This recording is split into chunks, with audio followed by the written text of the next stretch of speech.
자, 이제 파란만장한 삶을 살아갔던 야곱, 즉 이스라엘. 이제 그도 어쩔 수 없이 그의 삶이 다하여 인생의 마지막을 이제 앞두게 됩니다. 내가 이제 살 날이 얼마 남지 않았음을 이제 깨달은 야곱, 이제 그는 마지막 자신이 감당해야 될 일, 마지막으로 해야 될 일을 합니다. 오늘 1절의 말씀입니다. 야곱이 그 아들들을 불러 이르되, 야곱은 이제 요셉의 두 아들을 축복한 이후에 그 곧바로, 그로부터 한참 지나가서가 아니라 요셉의 아들들을 축복하고 그리고 곧바로입니다. 곧 이어서 이제 모든 아들들을 다 부릅니다. 아들들을 왜 불렀을까? 이제 그들에게 말하지요. 너희는 모이라. 이제 그들에게 말합니다. 너희는 모이라. 너희가 후일에 당할 일을 내가 너희에게 이르리라. 이제 야곱은 자녀들에게 내가 이제 곧 죽음을 앞두고 이제 너희에게 마지막으로 이제 내가 감당해야 될 사명, 너희의 앞날에 대해서, 하나님께서 너희들에게 허락하실 앞날에 대해서 내가 너희에게 축복하고 저주하고 하나님께서 하실 일을 너희에게 알려줄 것이다. 다 내게로 나오라고 말하고 있는 장면입니다. 오늘 본문에서 보면 이제 불러 이르되라고 하고 있습니다. 자, 이제 마지막으로 자신이 감당해야 될 사명을 위해서 자식들을 부르고 있는 거예요. 여러분 생각해 보시기 바랍니다. 이제 야곱은 기력이 다해서 이제 죽을 날이 얼마 남지 않은 이제 육신적으로 너무나도 쇠해졌던 상태입니다. 그러나 그는 깨달았습니다. 아직도 자신이 해야 될 사명이 하나 남아있음을 깨달았던 거예요. 이제까지 얼마나 파란만장하게 살았습니까? 그래도 하나님께서 주신 사명이 아직 남아있음을 그는 알았습니다. 그 사명이 무엇이었냐면 자녀들에게 그들의 앞날에 대해서 이야기하는 것이었습니다.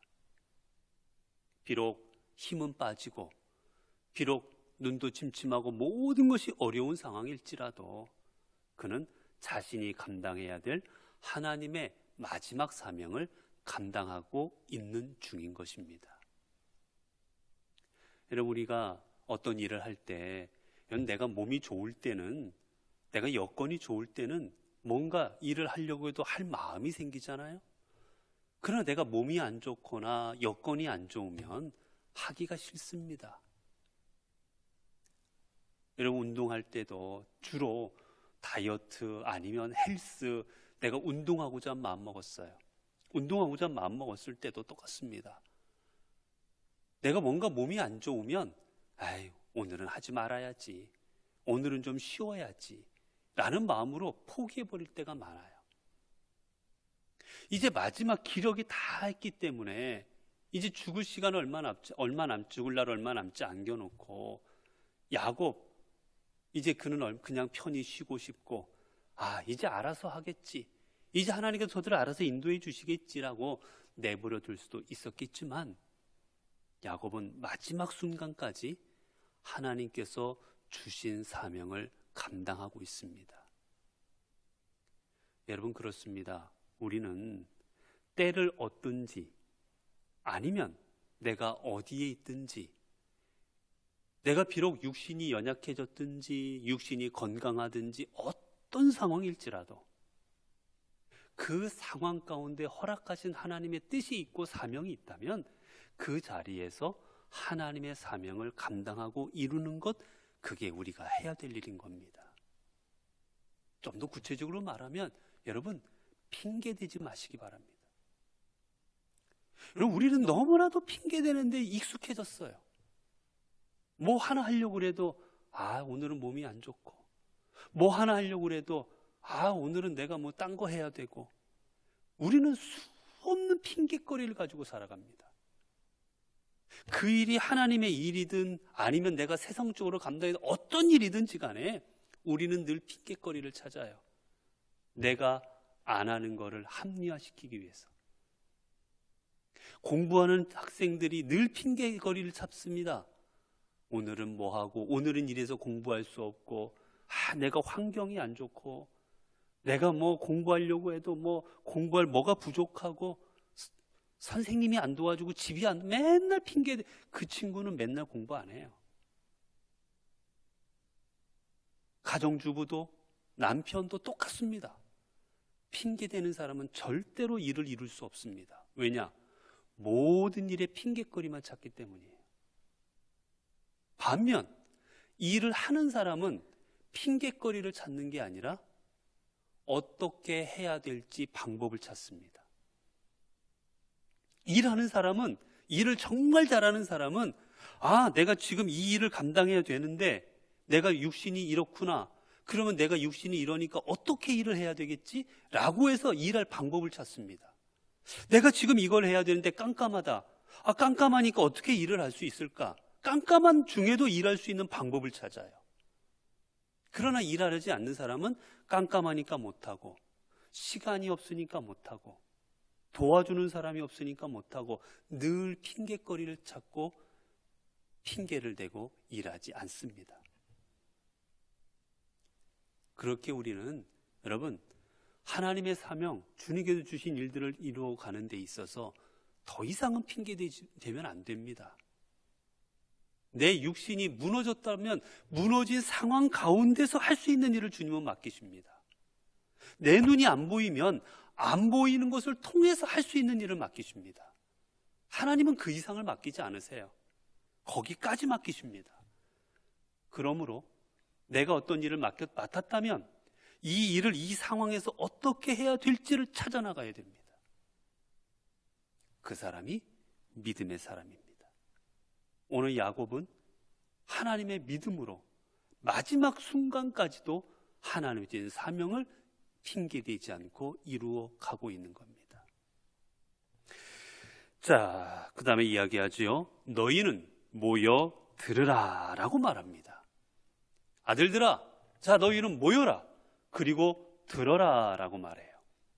자, 이 들어라라는 말은, 얘들아, 내가 너희한테 말할 거니까 귀담아 들어, 이 뜻인데, 여러분, 우리가 어른들이 아이들에게 이야기할 때, 야, 엄마 말씀 잘 들어. 야, 너 부모님 말씀 잘 들어야 된다라고 우리가 권면하잖아요.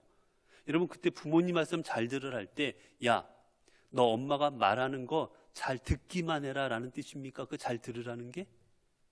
엄마 말 잘 들어라, 선생님 말씀 잘 들어라, 이게 뭡니까? 선생님이 하시는 말씀, 부모님이 하신 말씀을 듣고 잘 지키라는 말이잖아요. 오늘 이 본문의 말이 똑같습니다. 모여 들으라 라는 이 말, 원어로 이 해석을 하면 이 말에는요, 듣는다, 거기다 더하기 순종하다라는 뜻이 담겨져 있습니다. 귀로 듣는 것만으로 끝내지 말고 듣고 행하고 순종하라는 거예요. 자, 내가 하나님께서 내게 주신 마지막 사명, 너희들의 앞날에 대해서 이야기할 것이다. 잘 들어라. 그리고 그 하나님께 주신 말씀을 너희들의 삶을 통하여 너희들은 순종해야 될 것이다 라는 겁니다. 여러분, 우리가 해야 되는 거는 듣고 행하는 데까지입니다. 여러분, 이 자리에 왜 오셨습니까? 자, 이 수요일 날 성경 공부하러 이 자리에 오셨지 않습니까? 이 자리에 여러분이 듣는 것으로 끝난다면 죄송하지만 아무 의미가 없습니다. 듣는 이 순간으로 끝난다면 여러분 이 자리에 나와 있는 의미가 없는 거예요. 왜 이 자리에 나왔습니까? 듣고 행하려고 나온 겁니다. 주님께서 주신 말씀이 오늘 또 성경을 통해서 우리에게 허락하신 이 수많은 말씀들이 나에게 주시는 말씀으로 알고 아멘, 내가 행하겠습니다, 이루겠습니다라는 마음으로, 행하려는 마음으로 이 자리에 계셔야지. 여러분, 아무리 교회 와서 성경 공부하고 아무리 교회 와서 듣고 아무리 성경 통독을 10번 100번을 해도 듣는 것으로 그치면 아무 소용이 없어요. 우리는 듣고 행함으로 말미암아 하나님의 은혜에 동참하게 되는 겁니다. 자, 이제 뭐라고 말하고 있습니까? 자, 야곱의 아들들아, 너희 아버지 이스라엘에게 들을지어다. 자, 야곱의 아들들아 라고 말합니다. 근데 뒤에는 또 뭐라고 그랬어요? 너희 아버지 이스라엘에게 들을지어다. 여러분, 야곱하고 이스라엘하고 다른 사람입니까? 누구예요? 같은 사람이잖아요. 근데 앞에는 야곱의 아들들아라고 말했습니다. 근데 뒤에는 또 뭐라고 불러요? 똑같은 사람인데 이스라엘에게 들을지어다. 즉, 왜 두 개의 다른 똑같은 사람에게 야곱이라고도 하고 이스라엘 했을까? 우리가 잘 아는 것처럼 야곱은 욕망과 육적으로 살아갔을 때 얻었던 야곱의 이름입니다. 자기 자신을 위해서 물불을 가리지 않고 자기 것으로 만들고 살아갔던 그때 그 이름이 야곱이었어요. 그 야곱에게 하나님께서는 새 언약을 주시면서 이름도 주셨습니다. 하나님과 겨루었던 자, 하나님과 겨루 이긴 자라는 뜻으로 그에게 이스라엘이란 이름을 주시고 그와 언약을 맺어주셨습니다. 즉, 야곱의 육신의 아들들아 모여라. 영적인 하나님과의 영적으로 언약을 맺은 하나님의 자손, 하나님의 언약의 백성인 이 아버지가 하나님의 언약을 너희들에게 알려줄 것이다 라고 말하는 겁니다. 자, 이제 아들 하나하나 가지고 다 이야기합니다. 첫 번째, 먼저 장자 루벤이에요. 3절 보면 루벤아 너는 내 장자요 내 능력이요 내 기력의 시작이라. 루벤아 너는 내 장자다. 너는 내 능력이다. 너는 내 기력의 시작이다라고 말했습니다. 여러분, 이 시대 우리도 얼마 전까지만 하더라도 우리나라도 장자에게 큰 힘이 주어졌습니다. 장자가 가지고 있는, 큰아들이 가지고 있는 그 힘이 있었어요. 이 시대는 더 컸습니다. 장자는 다른 아들들보다 재산이라든지 유산을 받을 때 2배로 받았습니다. 모든 아버지의 영적인, 모든 아버지의 모든 그 힘과 권력, 장자가 물려받았습니다. 왕권이나 이런 것들 다 장자가 받는 거예요. 일반적인 경우에는. 그래서 뭐라고 했습니까? 내 능력이라고 말했어요. 그리고 기력의 시작이라. 너로 말미암아 내가 비로소 아버지가 될 수 있었다라는 겁니다. 아들을 낳았기 때문에. 그런데 그건 또 어떻게 위풍이 월등하고 권능이 탁월하다마는 너는 정말 탁월한 사람이다. 위풍당당하고 너는 탁월한 사람이다. 그런데 여기서 끝나는 게 아니에요. 여기까지는 좋았는데 뒤에가 있습니다. 4절 보면 물의 끓음 같았은즉. 여러분, 물을 끓이면 어떻게 됩니까? 물이 찬물로 있다가 불을 떼버리면 금방 어떻게 돼요? 가만히 있던 물이 뽀글뽀글뽀글거리고 금방 끓어버리잖아요. 뜨거운 데 들어가면. 물이 끓다라는 말은 경솔하다라는 뜻입니다. 금방 바뀌어버리는 거예요. 사람이 경솔한 겁니다. 게다가 이 물은 모든 걸 또 받아들이고 섞이고 이러잖아요. 그래서 더 나아가면 어떤 말도 있냐면 음탕하다라는 뜻도 있습니다. 루벤아, 너는 경솔하다. 너는 음탕하다라는 겁니다. 왜 장자 루벤을 앞에서는 너는 내 능력이요, 내 기력의 시작이요 이렇게 칭찬하다가 왜 갑자기 돌변해 버렸을까? 이유가 있습니다. 바로 뒤에요. 내가 아버지의 침상에 올라 더럽혔음이로다. 그가 내 침상에 올랐었도다. 너는 탁월하지 못할 것이다. 왜냐하면 너는 내 침상에 올랐다. 여러분, 유대인들이 율법적으로 절대로 금하고 있는 것 중에 하나가 뭐냐? 유대인들은 결혼했을 때 자신의 아내가 있었고 또 둘째, 셋째, 넷째 여러 아내들을 거느렸습니다. 아내를 한 명만 거느리지 않았어요. 한 명하고만 결혼하지 않았어요. 여러 아내를 두었습니다.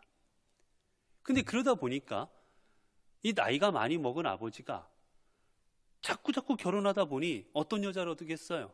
나이가 먹었어도 남자들은 어떤 여자 좋아하겠습니까? 내가 70 먹었으면 70 먹은 할머니하고 결혼하려고 하겠습니까? 20대, 30대랑 결혼하고 싶은 거예요. 젊은 여자들을 얻습니다. 그러니 이 젊은 여자들이 나중에 보면 자식하고 나이대가 비슷한 경우들이 생기는 거예요. 아버지는 나이가 많이 먹었습니다. 기력도 쇠합니다. 그러다 보니 이 어머니랑 아버지가 새로 얻은 이 어머니하고 이 아들하고가 사랑에 빠지는 경우들이 있는 거예요. 그거를 철저하게 금했습니다. 안 될 일이다. 이거는 인륜을 범하는 일이다라고 금했습니다. 근데 르우벤이 아버지의 첩이었던 빌하와 통간을 해버립니다. 그리고 그것을 야곱이 알게 됐죠. 시간이 많이 지났습니다. 지났음에도 불구하고 이 사건을 야곱은 잊지 않았습니다. 르우벤아, 너가 장자여 비록 너가 능력도 있고 위풍당당하고 너가 참 그렇게 대단한 사람 같을지라도 너는 절대로 장자의 직분을 유지할 수 없다. 왜냐하면 너는 내 침상을 더럽혔기 때문이다. 여러분, 차라리 그때 아들을 벌하든지 그때 장자를 쳐버리든지 그러지 않았어요. 그러나 마지막 축복하는 자리에서 저주합니다. 여러분, 우리가 하나님 앞에 살아갈 때 하나님께서는 우리가 주님 앞에 행한 일들 용서하십니다. 그러나 기억하십시오. 하나님 우리의 죄를 용서는 하시지만 그렇다고 해서 우리의 죄가 사라지는 거 아닙니다. 하나님 앞에 갔을 때 우리가 지었던 죄 낱낱이 하나님 앞에 다 내어놓아 드려야 될 때가 다가옵니다. 우리의 행한 대로, 우리의 잘못대로 주님 앞에 하나 다 주님께서 우리 그 일들을 심판하시는 날이 우리에게는 언젠가 분명히 다가오게 됩니다. 비록 그 시점이 지금이 아닐지라도 지금이 될 수도 있고 후가 될 수도 있고 아니면 내가 죽어서도 될 수도 있지만 하나님은 우리가 행한 일들을 기억하십니다. 그리고 행한 일들을 보응하십니다. 여러분, 하나님이 얼마나 무서운지 아십니까? 여러분, 다윗이 밧세바를 얻습니다. 밧세바를 얻는 과정 우리가 다 아는 것처럼 하나님께서 허락하신 일들을 벗어나는 범위로 자신의 충성스러운 신하를 우리아를 죽이면서 밧세바를 얻어버려요. 쉽게 말하면 빼앗은 겁니다. 아주 간귀한 꾀로 뺏은 거예요. 그리고 하나님은 그들의 결혼을 허락하셨습니다. 결국 그 통해서 솔로몬도 태어나고 그 결혼이 허락된 거예요. 그런데 성경을 보면요, 성경에서는 어디를 봐도 밧세바를 다윗의 아내라고 소개하지 않습니다. 언제나 밧세바를 말할 때는 우리아의 아내 밧세바라고 소개합니다. 솔로몬을 낳은 왕비까지가 되었는데도 불구하고 평생을 다윗의 아내로 살아갔음에도 불구하고 성경은 끝까지 밧세바를 우리아의 아내라고 적습니다. 우리가 잘못한 것들, 우리가 하나님 앞에 범죄한 것들, 결국 하나님께서 그 모든 것 심판하심을 우리는 기억하고, 그렇기 때문에 순간순간 우리는 하나님 앞에 바른 길을 나아가야 되는 것입니다. 자, 그 다음입니다. 시므온과 레위는 형제요, 그들의 칼은 폭력의 도구로다. 이제 둘째, 셋째 아들, 첫째 아들은 르우벤을 이야기했고 둘째, 셋째로 갑니다. 시므온과 레위야, 너희들은 칼이다. 잔혹한 도구라는 거예요. 살인의 도구라는 겁니다. 왜 이들은 이렇게 불림을 당했습니까? 뒤에 나오죠. 내 호나 그들의 모의에 상관하지 말지어다. 내 영광아 그들의 집회에 참여하지 말지어다. 앞으로도 너희들이 함께하는, 내가 너희들과 함께하지 않을 거라는 거예요. 너희들이 모이고자 하는 곳, 너희들이 있는 곳에 내가 함께하지 않을 것이다. 엄청나게 저주를 해버립니다. 왜 그렇습니까? 그들이 그들의 분노대로 사람을 죽이고 그들의 혈기대로 소의 발목 힘줄을 끊었음이로다. 그들의 분노대로, 그들이 갖고 있는 화가 나는 대로 행동했어요. 그래서 사람을 죽였습니다. 그리고 그들의 혈기대로, 여러분 여기서 혈기라는 말은 우리가 원어로 따지면 어떤 뜻이냐면 뜻, 생각이라는 단어입니다. 그들의 생각대로, 야 내가 저 사람들 죽여야 되겠어, 가만두지 않겠어라고 내 생각대로 그들을 죽여버렸다라는 거예요. 이게 뭘 말합니까? 자신들의 누이였던 다말이 세겜 성추장의 아들에 의해서 강간당하는 사건이 발생하게 되었을 때 그들의 그 분노로 세겜성이 있는 남자들을 죽입니다. 그리고 그것을 아주 잔혹하게 그 성을 그들이 빼앗아 버리, 그 안에 있는 재물이라든지 그 안에 있는 여자들이라든지 다 전리품으로 취해버리는 사건이 있었습니다. 그 사건을 말하는 거예요. 그 보면 소의 발목 힘줄을 끊었음이로다. 그들의 생각대로 어떻게 했느냐? 사람을 죽인 것도 잘못했어요, 물론. 근데 더 나아가 뭐까지 했느냐? 소의 발목까지 끊어버렸습니다, 힘줄을. 여러분 이 시대는 농경사회입니다. 농사를 지어야 돼요. 사람이 농사 지을 수가 없어요. 자, 만약에 세겜성이 초토화가 됐습니다. 초토화가 됐는데 그래도 살아남은 사람들이 있잖아요. 자, 이거 그러면 자기들이 살던 땅을 다시 일구어야 되지 않습니까? 일구려면 농사를 지어야 돼요. 농사를 지으면 사람이 못 짓습니다. 짐승을 부려서 해야 돼요. 그런데 어떻게 해버립니까? 농사를 못 짓도록 소의 발목에 힘줄을 끊어버리는 거예요. 그러면 소가 힘을 쓸 수가 없습니다. 그 소는 아무런 쓸모없는 소가 돼버려요. 결국 다시 일어서지 못하도록 철저하게 파멸해버린 겁니다. 왜요? 그 분노가 있었기 때문에. 너는 그래도 절대로 내가 너희들의 모임에 함께하지 않을 것이다 라고 말을 합니다. 그 7절이지요. 그 노여움이 혹독하니 저주를 받을 것이요 분기가 맹렬하니 저주를 받을 것이라. 내가 그들을 야곱 중에서 나누며 이스라엘 중에서 흩으리로다. 내가 너희들과 함께하지 않을 것인데 이런 일들로, 너희가 이런 일들에서 함께하지 않을 것이다. 그래서 너희들을 어떻게 하냐면 너희들을 이스라엘 족속 중에서 흩을 것이다 라고 말합니다. 실질적으로 시므온과 레위 지파는 자신들 그 지파에게 허락된 그 기업을 못 받습니다. 이들은 나중에 유다 지파의, 시몬 같은 경우는 유다 지파의 3분의 1인 2만 2천 명밖에 되지 않아요. 족속 중에 가장 작은 족속이 됩니다. 그리고 그들은 따로 기업을 받지도 못하고 유다 지파가 받은 성 중에서 몇 개만 그들을 통해서 받을 뿐이었습니다. 분노대로 자기 생각대로 한 그 일의 결과들이었지요. 이처럼 자신들이 행한 일들을 통해서 우리는 결국 하나님께서 주시는 심판을 받을 수밖에 없습니다. 그 다음입니다. 이제 넷째 아들입니다. 유다야, 너는 내 형제의 찬송이 될지라.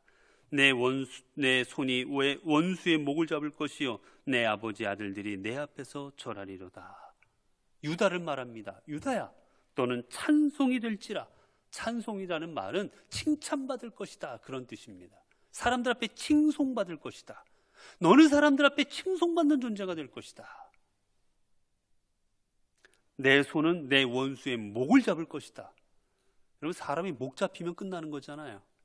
근데 이 원어를 보면 이거는 이 등을 잡는다라는 뜻입니다. 등. 내 원수의 등을 잡는다. 그럼 뭐예요? 원수가 등을 돌리고 도망가는 겁니다. 원수가 내 앞에서 도망갈 것이고 너는 그 원수를 쫓아갈 것이다. 즉 승리할 것이라는 뜻이에요. 너는 내 원수에게서 승리를 얻을 것이다. 그리고 내 아버지 아들들이 내 앞에 절하리로다. 다른 아들들, 시므온, 레위, 다른 모든 아들들이 내 앞에 절할 것이다. 이건 어떻게 응답이 됩니까? 결국 유다를 통해서 다윗 왕가가 이루어지지 않습니까? 결국 모든 족속들이 다윗 왕가에게 충성을 맹세하고 절을 합니다. 그리고 더 나아가면 유다의 자손으로 이 땅에 오신 예수 그리스도를 통하여 또 다 절을 하게 되는 거지요. 자, 그 다음입니다. 유다는 사자 새끼로다. 내 아들아 너는 움킨 것을 찢고 올라갔도다. 그가 엎드리고 웅크림이 숫사자 같고 암사자 같으니 누가 그를 범할 수 있으랴. 사자 같다는 얘기예요. 능력의 사자 같다. 여러분, 누가 감히 사자에게 덤빕니까? 지금은 뭐 총이라도 있으니까 덤비지 누가 감히 사자에게 덤빌 수가 있겠어요? 너는 그처럼 용맹을 맹렬해서 어느 누구도 너를 대적할 수 없을 것이다라는 겁니다. 자, 그리고 규가 유다를 떠나지 아니하며, 이건 통치자가 가지고 있는 홀 같은 거죠. 통치자가 갖고 있는 그 왕권이 너를 떠나지 않을 것이며 통치자의 지팡이가 그 발사에서 떠나지 아니하기를 실로가 오시기까지 이르리니 그에게 모든 백성이 복종하리로다. 내가 통치자로서 이 땅에 오래도록 있게 될 것이다. 그러니까 실로가 오시기까지라는 말은 사실은 이게 되게 여러 가지 해석이 많습니다. 해석이 참 다양한데 우리가 그 중에 가장 그래도 일반적으로 하는 해석은 뭐냐? 주님이 오실 때까지, 그런 말입니다. 주님이 오실 때까지 왕권이 너를 떠나지 아니할 것이다. 자, 그리고 모든 백성이 내게 복종할 것이고 11절입니다. 그의 나귀를 포도나무에 매며 그의 암나귀 새끼를 아름다운 포도에 맬 것이며. 여러분, 나귀는 뭡니까? 평화의 상징이에요. 평화. 나귀는 평화를 말하는 겁니다. 그래서 예수님께서도 예루살렘에 입성하실 때 뭘 타고 들어가십니까? 나귀를 타고 가십니다. 평화의 상. 그래서 팔레스타인 지방에서는 왕들이 나귀를, 말도 탔지만 나귀도 탔어요. 그 의미는 내가 너희를 평화의 왕으로 이곳에 있다라는 의미로 나귀를 탑니다. 거기에 비해서 말은 전쟁입니다. 말은 전쟁을 의미하는 거예요. 자, 그래서 그 다음에 포도나무는 풍요를 상징합니다. 풍요로움. 포도나무를 보면 여러분 어때요? 포도나무 한 송이에 수백 개의 알이 맺히지 않습니까? 그래서 포도나무는 언제나 성경에 나올 때 보면 풍요로움을 상징하는 겁니다. 그 밑에도 마찬가지입니다. 그 옷을 포도주에 빨며 그의 복장을 포도즙에 빨리로다. 여러분, 이게 옷을 포도주에 빤답니다. 이게 무슨 의미일까요? 옷을 포도즙에 빤대요. 이게 포도즙을 넣고 거기다 옷을 넣어서 빨리하게 빤다는 얘기가 아니라, 이게 뭐냐면, 여러분 옛날에 포도 농사를 지어서 포도즙을 내야 되는데 어떻게 냈느냐? 이만한 통에다 놓고 사람들이 위에 올라갑니다. 그리고 발로 밟아버려요. 그래서 이 짓이겨가지고 즙을 냅니다. 자, 그런데 생각해 보세요. 밑에 포도를 막 송이를 놔둬. 내가 올라가서 마구 발을 해가지고 짓습니다. 그러면 그게 튈 거 아니에요. 튀어가지고 내 옷에 묻을 거 아니겠습니까? 얼마나 포도 농사를 많이 지었든지, 포도가 얼마나 많이 쌓였든지, 내가 들어가서 발로 짓이길 때마다 그 포도즙이 튀어서 내 옷에다 즙이 짜질 정도로, 그 정도로 포도가 풍성하게 맺어질 것이다. 풍요로울 것이다 라는 그런 말입니다. 그의 눈은 12절이에요. 그의 눈은 포도주로 인하여 붉겠고 그의 이는 우유로 말미암아 희리로다. 두 개 모두 마찬가지로 풍요로움을 상징합니다. 자, 유다는 뭐만 받고 있어요? 축복만 받고 있습니다.